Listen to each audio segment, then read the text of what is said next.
বই খাতা নেই, খোলা মাঠেই অন্য পাঠশালা। গৃহবধূদের সচেতনতার পাঠ দিল রাজ্য পুলিশ। দুর্গাপুর, নেই ব্ল্যাকবোর্ড, নেই বই খাতা, তবু খোলা মাঠের ত্রিপলের ওপর বসেই চলছে অন্যরকম এক পাঠশালা। তবে এখানে অঙ্ক, বাংলা কিংবা ইংরেজির পাঠ নয়, গ্রামের মহিলাদের শেখানো হচ্ছে জীবনযাপন, অধিকার এবং নিরাপত্তার পাঠ। কাকসার বিদবিহার গ্রাম পঞ্চায়েতের প্রত্যন্ত বিনোদনপুর, শশীপুর ও ইটাডাঙ্গা এলাকায় মলানদিঘি পুলিশ ফাঁড়ির উদ্যোগে আয়োজিত সচেতনতা শিবিরে এমনই ছবি দেখা গেল। ত্রিপলের ওপর শাড়ি দিয়ে বসেছিলেন গৃহবধূ, দিনমজুর সহ গ্রামের বহু বাসিন্দা। মলানদিঘি ফাঁড়ির ইনচার্জ রাজেশ ভট্টাচার্যের উদ্যোগে আয়োজিত এই শিবিরে উপস্থিত ছিলেন পুলিশ আধিকারিক তাপস চক্রবর্তী, মহিলা পুলিশকর্মী ও ভিলেজ পুলিশকর্মীরা। একেবারে ক্লাস নেওয়ার ভঙ্গিতে গ্রামবাসীদের সঙ্গে কথা বলেন তারা। শিবিরে বাল্যবিবাহ রোধ, মহিলাদের ওপর নির্যাতন, পারিবারিক হিংসা এবং হয়রানির ঘটনা ঘটলে পুলিশের সাহায্য নেওয়ার বিষয়ে সচেতন করা হয়। 18 বছরের আগে কোনো মেয়ের বিয়ে না দেওয়ার পাশাপাশি মেয়েদের পড়াশোনা চালিয়ে স্বাবলম্বী করে তোলার বার্তাও দেন পুলিশ আধিকারিকরা। বিশেষভাবে গুরুত্ব পায় সাইবার প্রতারণা রোধের বিষয়টি। অচেনা নাম্বার থেকে ফোন, সরকারি প্রকল্পের নাম করে প্রতারণা, ব্যক্তিগত তথ্য কিংবা ওটিপি চাওয়ার মতো ঘটনায় সতর্ক থাকার পরামর্শ দেওয়া হয়। পুলিশ আধিকারিক তাপস চক্রবর্তী জানান, অচেনা ব্যক্তিকে ব্যক্তিগত তথ্য না দেওয়া এবং কোনো পরিস্থিতিতেই ওটিপি শেয়ার না করার বিষয়ে সকলকে সতর্ক থাকতে হবে। পাশাপাশি সরকারি প্রকল্পের সুযোগ নিয়ে মেয়েদের উচ্চশিক্ষায় শিক্ষিত করে নিজের পায়ে দাঁড় করানোর আহ্বানও জানানো হয়। প্রত্যন্ত গ্রামের মানুষের দোরগোড়ায় পৌঁছে পুলিশের এই উদ্যোগে সচেতনতার পাশাপাশি সাধারণ মানুষের সঙ্গে পুলিশের যোগাযোগও আরও দৃঢ় হবে বলে মনে করছেন স্থানীয়রা।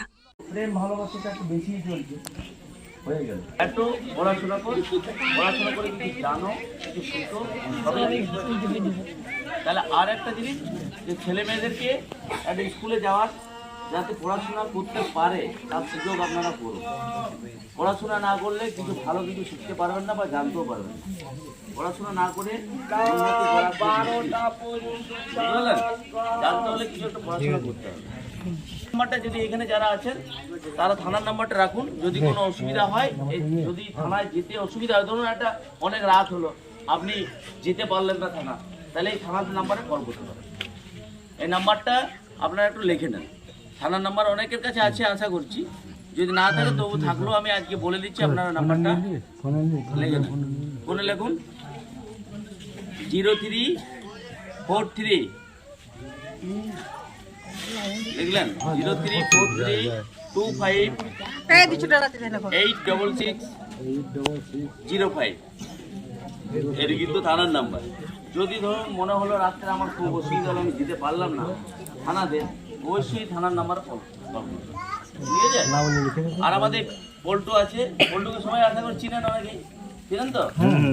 পল্টু আছে, আমরা কিছু অসুবিধা হলে তারপরে যেমন এখন আপনার ফোনের পাসওয়ার্ড বা হয়তো ফোনে একটা ওটিপি এলো, কেউ হয়তো ফোন করে বললো আমি অমুক ব্যাংক থেকে বলছি, অমুক ম্যানেজার বলছি, কি হয়তো শিবপুর ব্যাংক থেকে, গ্রামীণ ব্যাংক থেকে বলছি, আপনার অ্যাকাউন্টে এই হয়েছে ওই হয়েছে, আপনার ফোনে একটা ওটিপি আছে দিন। আমি ওরা কী করে, ওরা আজকে একটা ধরুন টাউন এলাকা, যেমন টাউনশিপে যতটা ওরা এগিয়ে আছে, আমরা গ্রাম অনেকটাই পিছিয়ে আছি।